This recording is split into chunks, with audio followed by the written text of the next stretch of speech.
everyone, it's Margaret Manning here. Welcome to 60 and Me. This is the place where women over 60 come to be inspired.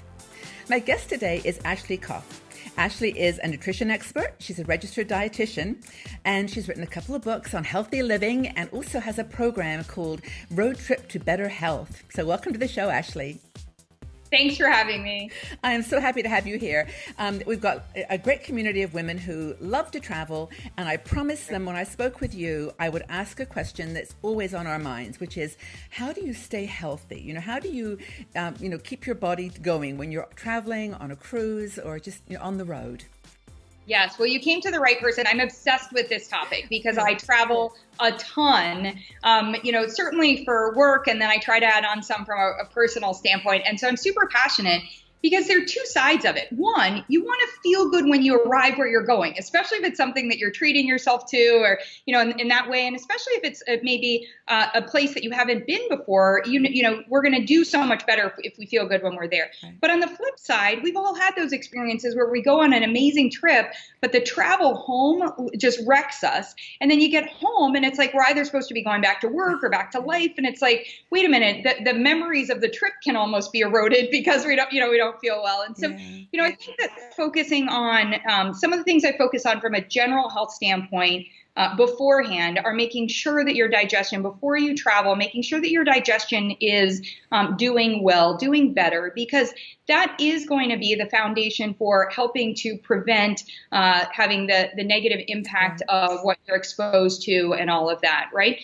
And then I think the other part I like to say is, especially when you're departing, you probably have the most control over this for wherever you're going, but I call it BYO better, which is instead of BYOB, it's BYO better, which is bring some of your tools, right? So for me, I'm a big fan. I always travel with, I have my Nature's Path organic oatmeal. I travel with packs of oatmeal because at the end of the day, I just know that that's going to work for me. I know it's going to work for me digestively.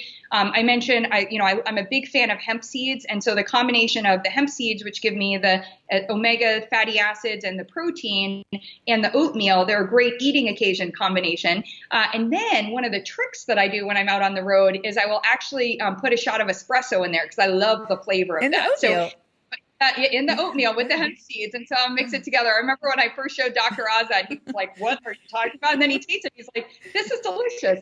But, we can usually find a coffee shop, or we can usually find somewhere that might have a milk or a non-dairy milk. And so oatmeal is going to be so easy on that way.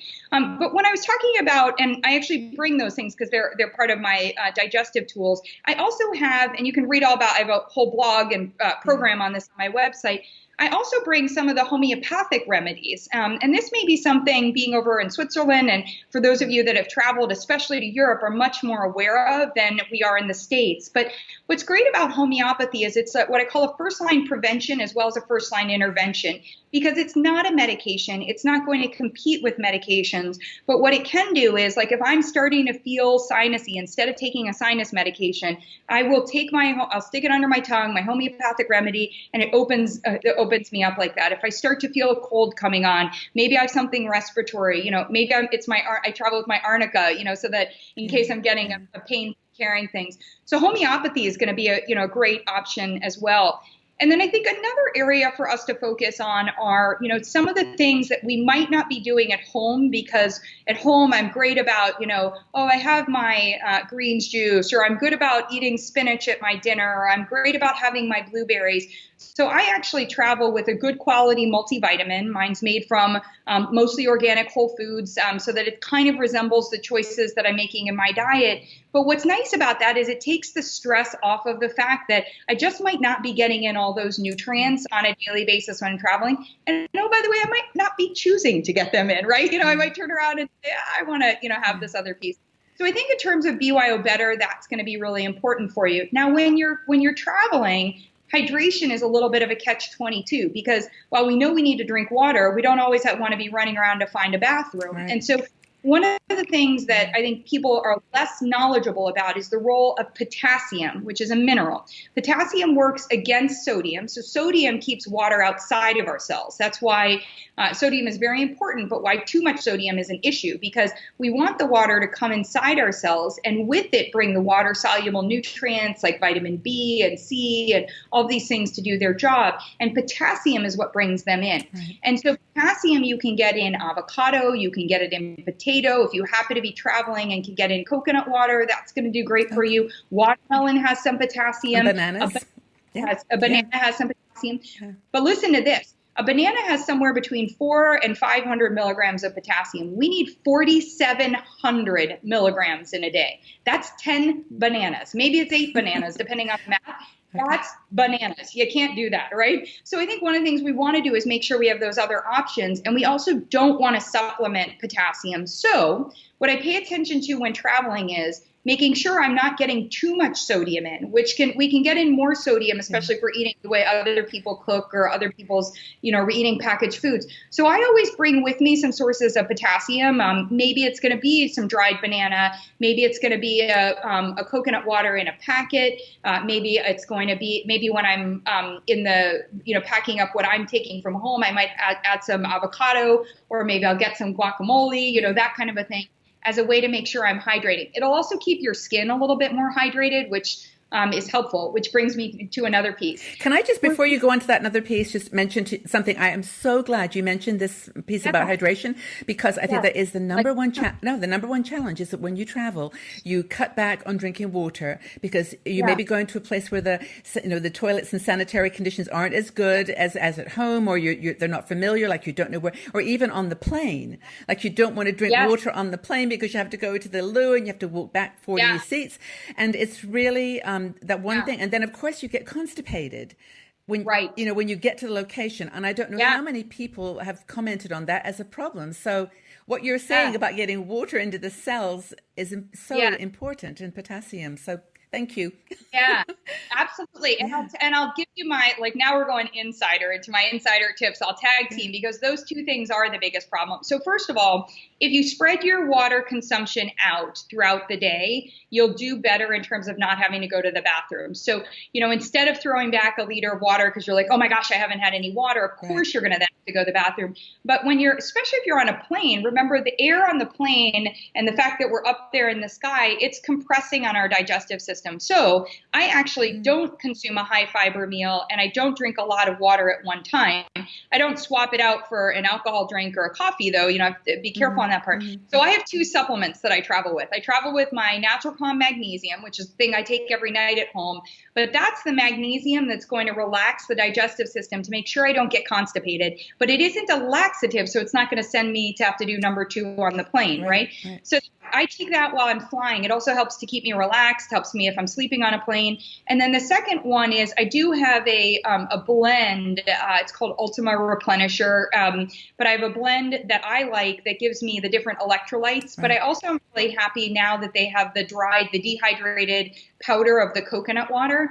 And so I'll have both of those on the plane. And it's amazing. You can totally go through a flight and not have to go to the bathroom. But when you get off the plane, you are able to go to the bathroom, which I think is so important. That is so cool. And by the way, I'll remind people of Ashley Koff approved is your .com is your website, and you've got a whole lot of information, and you've got these products that you're mentioning, and it's quite a great resource. So we'll put it on the video there so people know. But anyway, have we missed anything? I mean, cruising, I guess, is another thing. I mean, cruising, same things apply, really, don't they? I mean, I guess you have to be careful of the It's very true. I also, the other thing that I always travel, so I also have a hydrosol that I travel for my skin. We'll do a whole other talk on skin. Yep, and then I also do travel with my lowest toxin or toxin-free, my wipes that are still going to clean things down so that I can try to reduce my exposure to other people's germs. But I think, with cruising, quite honestly, as somebody who was on a 16-day cruise talking about nutrition, I'll tell you that that magnesium and the hydration were so, so important. And then the key thing about a cruise is because food is available all the time, and sometimes exercise doesn't feel like it's available all the time, or alcohol might be happening. What you want to do is really make sure that you're spacing things out so that you're not overwhelming the digestive system at one time, and that you are getting in your sleep. So it might mean taking a nap if, depending on what the boat did that evening. If it didn't feel like you got a great night's sleep, go back and take a nap. Instead of, hitting the happy hour that they're serving or whatever. I just got back from a cruise too. And honestly, there's wine served at every single meal. And, well, Totally. not breakfast. I suppose you could have it at breakfast, but I would just have them put like a little teeny bit and then fill it with water. Yes, it just didn't matter to me to have the effect of the alcohol, but it was just a ritual. And it was part of the fun of the cruise really too. So I didn't want to decline. So, and I think that's it, right? Is that the goal of the trip? So it is different. I'm somebody that travels enough. Most weeks every other week I'm gone somewhere. If I'm traveling that much, I don't get to say, well, I just want to now that's part of my norm. But if you're just going, if there's once, twice in a year and you're going, I want you to just enjoy it. And so some of these tips are really about making sure that you enjoy it the most. But I think your point is really good too, which is, I've had a lot of people travel from the States and go over to to Europe and say oh, I need my kale juice, or gosh, every morning, in the States, I have my Starbucks, so I'm going to go over there. And you're like, wait a minute. The whole point of traveling is to explore what somebody else is doing in their culture. Exactly. So I ask the locals what they do. I'll say oh, what do you do for digestion? And it's where I discovered bitters, and, you've mentioned turmeric drinks and all these other things. So I say, ask the locals what they do, because, that you might discover something that you bring back to the States and do. I think that's a great piece of advice, because that's what travel is all about. Exploration and new things. I love it. Okay, you've given us some great information. Check out Ashley's website. It really is fantastic. And I look forward to talking to you again. Thank you so much, Ashley. Thank you. Thank you. If you enjoyed this video, please subscribe to our 60andMe YouTube channel and also visit our website. We are a strong and dynamic community of women over 60. We're challenging aging stereotypes, and every day we share fascinating stories, interesting questions, and great conversation.